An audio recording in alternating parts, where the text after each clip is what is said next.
The movie begins with two men, Leland Jones and William Urser, casually strolling out of their hotel room, but it quickly becomes obvious that whatever went down inside that room was anything but peaceful. We learn they're in the United States, and as one of them heads off to settle the bill, they hit the road in their car. The dynamic is clear. Leland is a seasoned veteran in his 50s, while William is barely in his 20s. When Urser asks why checkout took so long, Leland simply brushes it off, claiming a minor issue with room service that he's already handled. Looking for a drink, Leland pops the car cooler only to find it empty. He sends Urser back into the hotel office to fill a bottle from the water dispenser. As Urser quietly steps inside, the true horror of their stay is revealed. A bloody handprint smears the office desk, the clerk sits dead in his chair drenched in blood, and a cleaning lady lies lifeless on the floor nearby.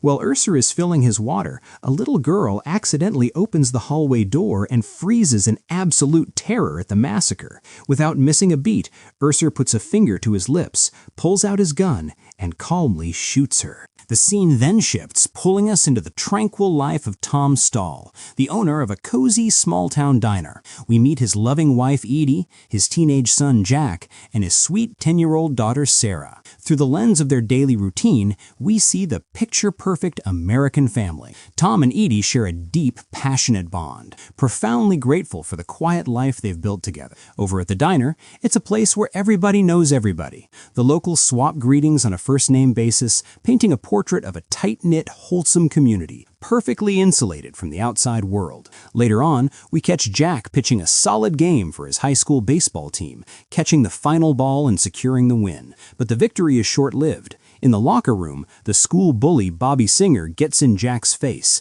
desperate to provoke a fight. Jack, keeping his cool, just mocks the bully and walks away. Later that night, Bobby and his girlfriend are aimlessly driving around, bored out of their minds and looking for trouble. They spot Jack and his girlfriend, Judy Danvers, smoking weed on the side of the road and decide to make them their next target. But distracted by their malice, they nearly cause a massive collision with an oncoming truck. Bobby aggressively steps out to pick a fight with the drivers, until he gets a good look at them. Sitting in the truck are Leland and Urser, and their dead-eyed, terrifying stares instantly send Bobby retreating in fear. As they drive off, Urser mutters about how much he despises people like that. Eventually, the paths of these killers collide with our small-town hero. Leland and Urser stroll into Tom's diner right at closing time. Leland calmly demands a cup of coffee and a slice of pie. When Tom politely explains that the kitchen is closed, Leland's demeanor turns hostile. Wanting to avoid trouble and protect his business, Tom caves. He asks his waitress Charlotte to grab her things and head home. But as she tries to walk out, Urser violently grabs her and forces her into a chair. Sensing a robbery, Tom tries to de-escalate the situation, offering them the cash from the register if they'd just walk away. Instead, Leland pulls his gun, announces he's taking the money anyway, and orders Urser to execute Charlotte. For a split second, Leland's attention wavers as Urser lunges at the waitress. That's all Tom needs. In a flash of pure instinct, Tom hurls a pot of scalding coffee directly into Leland's face, leaping over the diner counter and tackling him to the floor. The gun clatters away. Tom scrambles for the weapon while Urser opens fire, narrowly missing him. Pressing his back against the counter, Tom aims and unloads 3 rounds straight into Urser's chest. Leland, recovering, pulls a knife and drives it right through Tom's foot. Without hesitation, Tom points the gun and puts a bullet right through Leland's head, killing him instantly. Overnight, Tom becomes a reluctant local hero. The press swarms the town, splashing his face across front pages and local news broadcasts, despite Tom refusing every interview. He spends a couple of days recovering from his foot wound, trying to let the media storm pass. A few days later, a limping Tom returns to the diner that is now packed with curious customers. The bell rings, and 3 men in sharp business suits walk in. They stand out like sore thumbs. Sitting at the counter, their leader, a man hiding behind sunglasses, orders a coffee and aggressively calls Tom Joey. Tom politely corrects him, insisting he has the wrong guy. But the stranger doesn't back down. He knows exactly who he's looking at. Edie, sensing the tension, orders the men to leave. The stranger casually drops a $100 bill on the counter, declaring they're paying customers now. Only when Edie threatens to call the cops do the men finally walk out. Out on the highway, the strangers are pulled over by Sheriff Sam Carney, a no-nonsense local cop.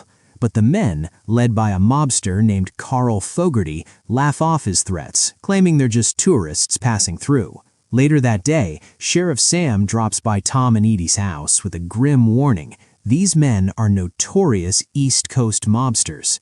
Sam ran Tom's name through the FBI and his Philadelphia contacts, but found zero criminal records. However, he did find out that Carl Fogarty is a high-ranking Philly mob boss who's been running with these hitmen for a long time. Soon enough, the mobsters begin a psychological war, stalking Tom and his family all over town. The paranoia sets in. Days later, Tom spots their black sedan creeping toward his house. Fighting the agonizing pain in his foot, he sprints inside and racks his shotgun, only to realize the men never actually approached the door.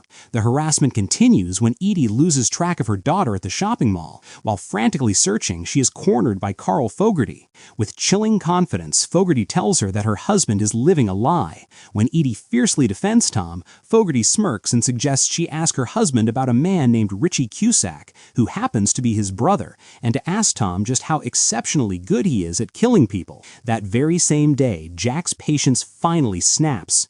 Cornered by Bobby the bully once again, Jack unleashes a brutal, calculated beating, sending Bobby straight to the hospital. It becomes terrifyingly clear that Jack could have destroyed the bully at any time, but had been holding back. When Jack gets home, Tom confronts him about the violence. Jack fires right back, screaming that his father, a man who just gunned down 2 people, has no right to preach about morality. Enraged, Tom slaps his son across the face, causing Jack to flee into the night. The nightmare escalates when Tom finds Fogarty's car parked right on his front lawn. Stepping out to face them, the mobsters demand he drop his shotgun and come quietly. Tom refuses until the car door opens to reveal they have taken Jack hostage. Fogarty drops the act. He knows exactly who Tom is, and he's taking him back to Philadelphia to answer to some very important people. Left with no choice, Tom drops his weapon. The men release Jack, who sprints back to the house. As the thugs order Tom into the car, Tom quietly suggests they just drive away and leave him be. In response, a henchman presses a gun to Tom's head. From a second-story window, Edie watches in horror, and then in awe. In a blur of lethal precision, Tom disarms the thug, shatters his arm, beats him mercilessly in the face, and then shoots the second mobster twice in the chest. It is the flawless execution of a trained killer. Fogarty fires, hitting Tom in the shoulder and knocking the gun from his hand. Looming over the bleeding Tom, an angry Fogarty demands his last words. Looking up, Tom coldly states that he should have killed Fogarty years ago back in Philly. Fogarty smiles, agreeing completely, but before he can pull the trigger, a shotgun blast rings out. Jack, holding his father's weapon with dead calm, blows Fogarty away. Tom stares at his son, his dark past completely unmasked. He angrily snatches the gun away, but then collapses into a fierce embrace, holding his weeping, traumatized son, profoundly grateful he saved his life. Later in the hospital, a devastated, crying Edie demands the truth. She saw the way he killed those men. It was professional. Finally, Tom breaks. He confesses that as a teenager, he was a mob enforcer known as Joey Cusack. He abandoned that bloody life years ago after a bitter feud with Fogarty, a sadistic monster who ruined entire families. He buried Joey, became Tom Stall, and tried to be a good man. When Edie asks why he did it, Tom admits the darkest truth. He killed for money, and he killed because he liked it. Edie recoils, completely shattered by the monster hiding in her husband. The following morning, Sheriff Sam arrives with more questions.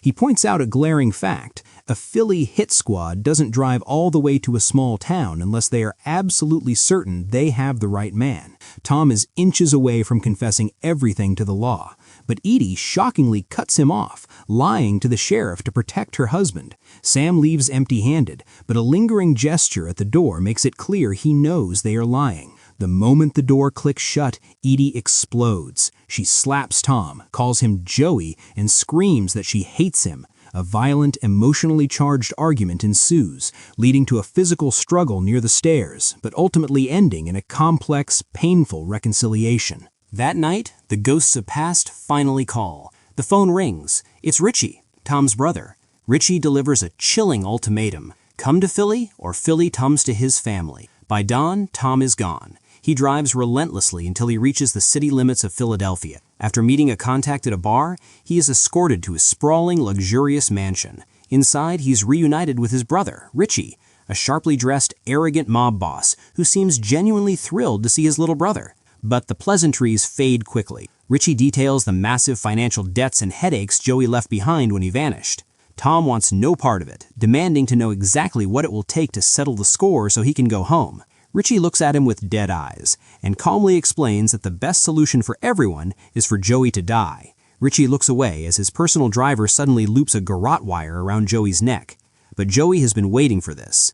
Slipping his hand under the wire, Joey violently kicks back against Richie's heady desk, crushing the attacker.